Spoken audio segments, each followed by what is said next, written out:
So did you put the info in the description? The Call info. in info. Yes, I will put that in the description for sure. If anybody's out there and wants to join us today, call in like always. It's in the subject or the description. Put that What's out up, there. Dave? How you doing, man? Man, I'm doing well. How are you? Good. I'm in this new room, new Yeah, house. So nice, if there's dude. a lot of echo or something, I feel like there might be. Nah, you're Um, good, dude. Don't worry about it. no? All right. Well, I'll check back afterwards. I'm just testing everything out. Got some new Wi-Fi, all that shit, bro. So What's up, what Corey? is up? What do we want to talk about, bro? Man, I don't know, dude. How about the Thunder? Let's do that. I was thinking about Chet, man. I was thinking about Corey, J what's Dub. up, man? Um, Let me finish this right here. Let me push send on that right there. There's the call in, guys. All right, that feature is up now, Mark. Got it. I was thinking about Chet's impact, and one of the things that I went back to was one of the things that Chet said. Uh, I don't know, 2 months before the draft, and they asked him who the best player in the NBA was.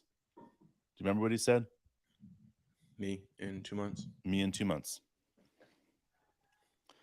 I keep going back to that, man. Yeah. Sometimes I look at overconfidence as like just biggest bullshit ever, right? Like Yeah. how does somebody have this much confidence in themselves? But I keep going back to this and I keep thinking in my brain, like maybe, maybe Chet's onto something. Maybe Chet realizes that something that we don't realize. Maybe that he feels that he already is better than Paul George. I mean, think about this. When Shea was traded, right? When Shea was traded, Patrick Beverly said that Shea was upset because he was being traded for somebody that he felt he was already better than. And that was Paul George. He thought he was already better than Paul George. In Chet's mind, if he's coming into there and saying, I'm better than this player, I'm better than this player, I'm going to be more impactful than this player. There's only going to be 5, 6 big men that are better than I am starting off. If that's the case, man, and when he's coming into this being the third best big man in the West, like we've got a situation on our hands, don't we? Because now we've been sitting here telling everybody that 50 games is something that could happen. But if Chet comes out and he's acting like he's like the third or fourth best big man in the West, what are we saying now? I mean, we're saying that this team is legitimately a championship contender. And I know that's going to be like, people are like, shut the fuck up, Dave. And I get it. I get it. But if Chet is going to come out and he's going to be a top player in his position starting off, like he thinks he's going to be, like that I have faith that he is going to be, I mean, what are we talking? We're talking about a team that's again literally ready to compete for a championship if we stay healthy. Let me ask you, do you think let's put Jokic in his own on his own planet, right? He's a point center, Yep. whatever he is. He's his own category. Name the second best center in the West. Whew. Okay, All right. that's what I got to too. Hold on. I'm wondering, is there a chance that we could be looking at Chet being the second best center in the West as a rookie? Um, You're looking it up. You need a second to think. I can tell, but I'm just like I you I said, would say third, fourth. this is that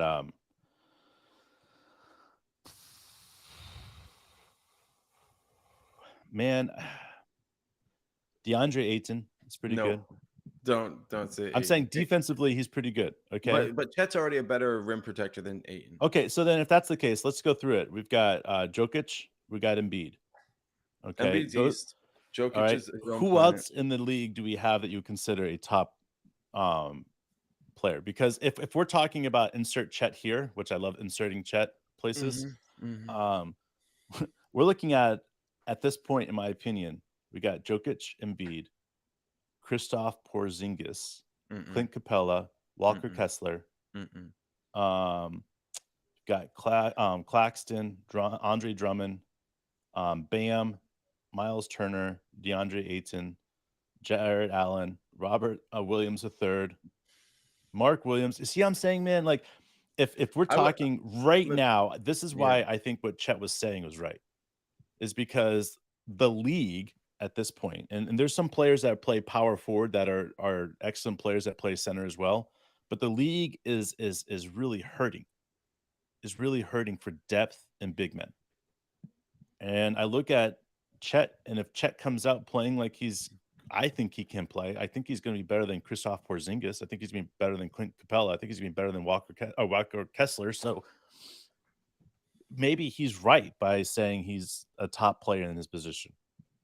I mean, there are going to be players like Kessler who's proven a lot of productivity and stuff, but like at the same time, for me, what I want to see from Chet is the ability to space the floor and protect the rim. You're Yeah, never going to get that from Walker Kessler. no. So, But yeah. if Chet comes out there playing power forward and he has that center power forward combination, Mhm. um, he's going to have a lot more players that he's going to have to compete with. But I do think that if he sticks to that center position solely, he's the third best center in the league right now without ever stepping on the court. I And mean, that's crazy for me to say. I know what people will say, but if you think about how good at he is at defense and how good he is already at on offense, and let's just say he goes out there and averages 14, 15 points a game. Okay. That already puts him in the top 10 right there on centers as far as points per game. Okay. So then you're saying, okay, well, if he comes out and averages 10, 12 rebounds a game, okay, that is going to raise him up to the top 5 right there. And then he comes out and averages 3 to 5 blocks a game. That's going to put him right in that third spot. And I think that's the thing about it. If it's baseline rookie numbers that we're looking at, bro, this is what's next level about this team. so yeah, because I mean, you take Shea and other players for all NBA didn't have their best years. Some of the young guys, Yeah, Ja, Luca, like these guys are first team All NBA players when they're at their best. But SGA slipped in there. yeah. He, in my opinion, is one of the top three guards in the league. Um, in a lot of ways, based on like building a team, his age, Sure. he's the best to me. So, like, Hey, say you have the top three center, which whatever, you know, that's debatable, which we like to do. Then you mix in one of the top three it's guards in it's the the league. combination of what he brings to the table that makes it so it's impossible to say that he's not already a top 10 center without ever playing a minute in the league. I mean, right, and there's always health. That's like the number one thing. But so if you fuse like an elite guard top three, elite center top three, Josh Giddey, as far as playmaker or passer goes, Yeah, he's top three. You know what I mean? Like he's sure. the guy that, as LeBron said, can see plays before they happen. And then on top of that, bro, we've got, I don't know, like just like an elite bench cast. As we always say, stars, I mean, role players who understand how to be stars in their role. Sure. This team is full of those guys.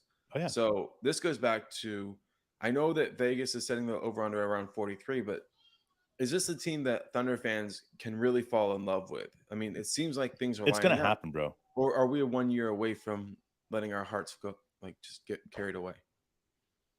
If we do not get injured this year, we don't have one of our top 5 players go out for, you know, longer than 10 games, then I think this team is going to be known as one of the best stories of the NBA this year. One of the most fallen lovable stories of the NBA. I really do. And we've seen what happens when teams, and everybody's, we've talked about this before, when teams or people have said, well, you need to fail before you can rise above, right? Hmm. But if your organization has done things properly and they have raised things properly, they have trained you how to win, they have trained you how to do things properly, they have the depth to make it so that these guys don't have to play more than 69 minutes or 69 games. And why I want to bring that up is because if you look at the centers this last year, 4 centers that are in the top 15 played more than 70 games. That's it, man. So you're looking at these guys and you're saying, this is the amount of games I want to circle that these guys have to play. Like These guys, if they don't go out with a major injury and they're sitting out for 25 games, right, or 20 games, then this team has a legit chance to not just do something crazy, but that people are going to look back and say, well, I guess you don't have to have a loss or a serious heartbreak to see success. Because when you build an organization properly and you do things from the right, from the bottom up, we've seen it happen in the history of the game before. It doesn't matter. You can look at any professional sport where a team is all of a sudden doing like they built things right, they've done things right, and all of a sudden things click, bam, and they go off and they win a few championships. And you can look at the Patriots, you can look at Chicago, you can look at all these other teams. Like it doesn't have to be, a complete this or that. Like I look at these teams in the history of the game of sports, man, and it happens every 10 to 15 to 20 years. A team that like nobody expected comes out and they built something before anybody realized what happened. And then everybody is for the next 10, 15 years are trying to catch up to them. And I've never seen an organization do what the Thunder has done by making sure these players are getting what they need to be able to get better, drafting the right players at the right spots, trading draft picks to move up in the draft, doing this, doing that to secure these players. Like for the next 10 years, everybody's going to look at the Oklahoma City Thunder and their movements and what they do and how they trade players are all going to be stopped and looked at. Hey, would Sam Presti do this situation? And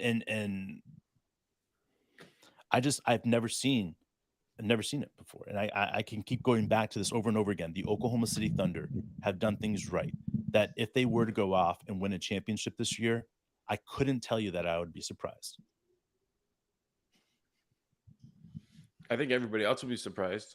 But but that's because here's the thing though, man. You spend time breaking down this team. You spend time inside and looking at what the organization's doing. And you know what it takes to see a championship caliber team. It doesn't matter in whether it's a division in the NFL or if it's a NBA or MLS or it doesn't matter. MLS. It doesn't matter. A championship caliber team, they reek of it. You know it. Every single time that I've watched I'm a Yankees fans, guys. All right, I'm gonna throw that out there. Every single time I've watched the Yankees recently, though, I can't watch it. Why? Because they're not a championship caliber team. They haven't been for years, right? Mm-hmm. You know what it takes to be a championship caliber team, and this Oklahoma City Thunder team, they reek of it, bro, in a whole new level. And that's what I keep going back to is like, is this even possible for a team like this to pull something off this absurd? And I'm saying, if it's going to happen to a team this year, it's going to happen to the Oklahoma City Thunder. Well, we've seen a few teams kind of make their way to the conference finals a little bit early over the last few years. I think the Hawks did it, Memphis, Memphis, the Mavericks. Mavericks. I mean, it happens, right? Right. And then the And thing is that we've seen what happens when teams do it on back to back to back years. They start getting tired and worn out. right. And you But can what get to the happened, first couple of rounds without being fully functioning team. these young teams that are too young and they get there, or maybe not too young, but they get kind of excited. Their fan Mhm. bases do. And then GMs go out and they try to like put together like a trade to push them over the top, and then they don't make it back to the same level they were, and everybody's like, "What happened?" Or Like, they lose a coach.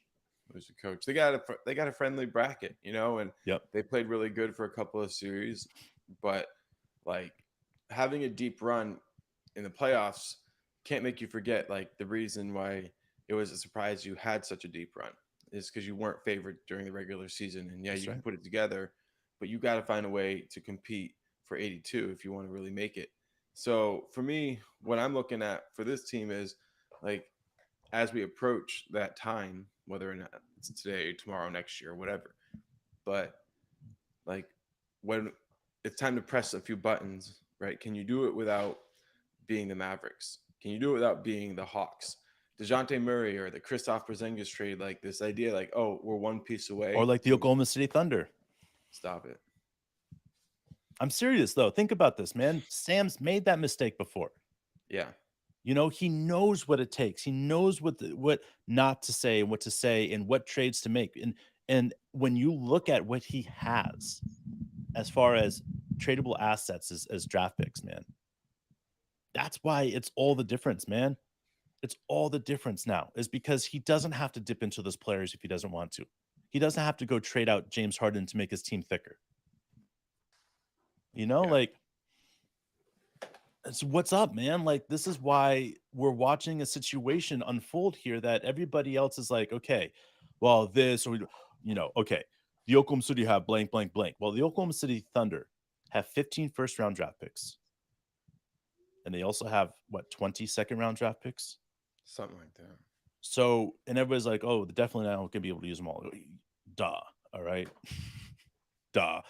But we've seen what Sam can do by holding on to draft picks. Why is he holding on to draft picks like Utah's draft picks, right? And Houston draft pick? It's because we don't know where they're going to fall right now. So, guess what we're doing? We're holding tight and we're going to see what they do because we get Houston's draft pick the next year or the year after. And that's the thing about it is that eventually somebody's going to fuck up and we're going to get that pick. And we get that pick, it's on. Like if we don't get Houston's pick this year because they somehow find a way in the top 3, cool. We'll get Utah's and it'll be a top, 20 pick. And that's where we just keep on going. And that's why it's like when people are like, well, they shouldn't be able to do this or that. Well, yes, I hear what you're saying. But you take 3, man.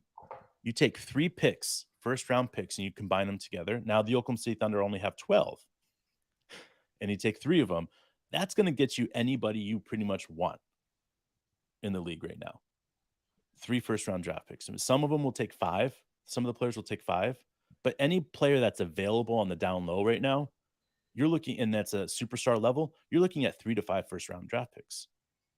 So no matter what's happening, and the Thunder get to that level where they're sitting in the Western Conference and they missed out in the finals, right? They're going to come back and be able to mess around and fuck around with 3 to 5 picks, man, and say, let's get some better players here. We got Mistich this year. We got Jack White.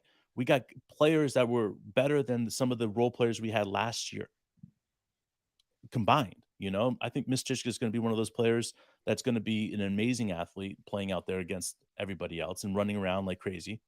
He's going to be huge. It's going to be great. And I think because of that, we've upgraded so many different levels of this game for our players. And that's why I keep going back to it and saying, like, people are like, oh, yeah, the Thunder are 43. And it's like, man, but we've upgraded so much. We've gotten healthy. Like, Yeah. How can you say we're only 3 games better if we don't have a serious injury? Even if we have a serious injury, I still think that 40 games is completely doable. Yeah. Yeah, Jude. For sure, bro. Well, I'm excited about Yeah, man. seeing this depth like you're talking about. Jack White from Australia played captain of the Mr. basketball team for Duke for, Yeah, man. worked his way up there. And then now you're talking about Sup, Unk? Misic, you're talking about Kenny, you're talking about, hopefully Wiggins. We're not sure how that's going to work out, but elite role players down the line. So, I mean, our time I think is coming before sooner than later.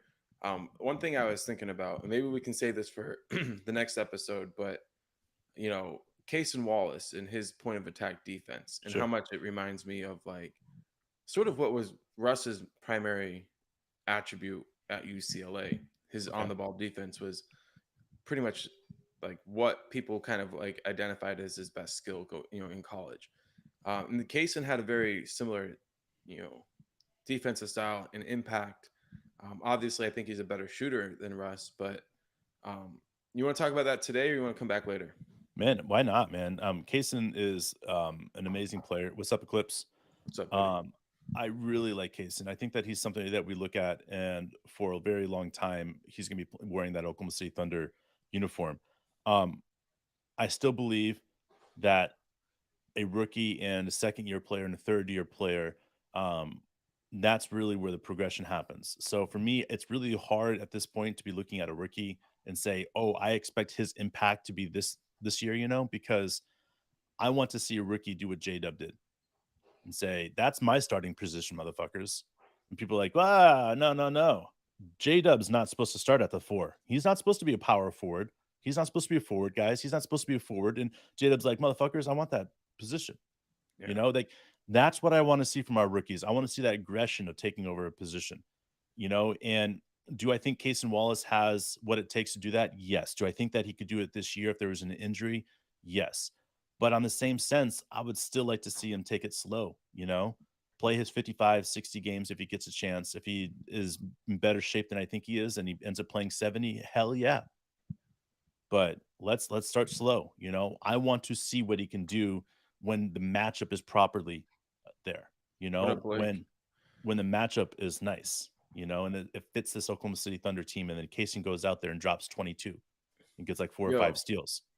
so Kaysen, what if Kaysen comes out and What's up, Blake? gets like similar to what J Dub? He gets number 2 for rookie of the year. Yeah, And basically just maybe because, like you said, he plays 70 games, and that alone eliminates half of the top sure. picks or something like that. Like Yeah, if he runs out there and plays 70 where he's like an elite defender and he's a good offensive player, then that could put him in the running for rookie of the year just because the 65 game minimum. sure. And I want to say this with all due respect to Dort, but if that happened, it would be because something happened to Dort, you know, Hmm. an injury, a trade, something like that. And as I want to see Kaysen have an outstanding rookie year, right? I want to see the improvement in Dort more because Dort eventually is going to get us a first round draft pick when we have to trade him, or he's going to sign a team friendly contract to stay in Oklahoma City long term. And that's just the way things are going to have to go for this team, So for me, I want to see if Lou Dort's improvement this year has been so massive that he's going to steal the position away from anybody in the future that's going to ever think about it. That's what I want to see from Dort. I want to see that 20 points a game. I want to see the continued record breaking, screen, whatever you guys want to call it. Like how he is able to get the fouls called on the screens consistently. I want to see that upsized. I want to see Dort play harder. So if Dort is out there saying this is my starting position, case and get in line, then that's exactly what we need to see with this team. So for me personally, I want to see what Dort can do this year. Is Kaysen going to be able to take that spot from Dort? Well, if something happens to Dort, yeah, because Kaysen's nipping at those heels, man. And I'm telling you, the way that I saw him play in some of the games that he played, and a lot of the games that it was quiet, like you barely recognize some of the impact that he had unless you slowed it down and watched it. And that's what's so impressive about what Kaysen can do, man, is like after you start seeing his impact, and it's ever so slightly right now, especially summer league and rookie, telling you guys, you put him on a team that is designed to run the offense and find players where they want the ball.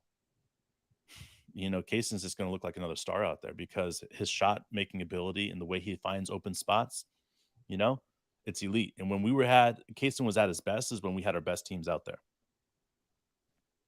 Yeah. I think He that's wasn't going to be, focused on being the best player. yeah, that's going to be the interesting thing is like starting off, we expect him to come off the bench and he'll be backing up, like, I don't know, all the guys, anybody off the bench, like in the guard unit. Like we Yeah. kind of use these positions interchangeably. I could quickly see him just fitting in so well with these guys where it's like, how do you work him in? But like you're Mhm. saying, right now that's Dort's spot. Dort is going to have to, continue to improve. But I mean, I can't imagine these practices, Case and Dort. Like this goes back to what I was saying about Russ. Like I think Sam Presti looks for a certain type of like player, and Yeah. sometimes you have like a J Dub, James Harden type player. You call him like 6'6", 6'7", really crafty with the ball, Got the incredible. swagger. Got the swagger. You get to the hole, but then you got the Russ and Kaysen model, which is like you need somebody to be so disruptive on their point guard, and then from there, if they can start out by earning minutes by playing defense, then they're gonna find their way into becoming a competent and maybe elite offensive player.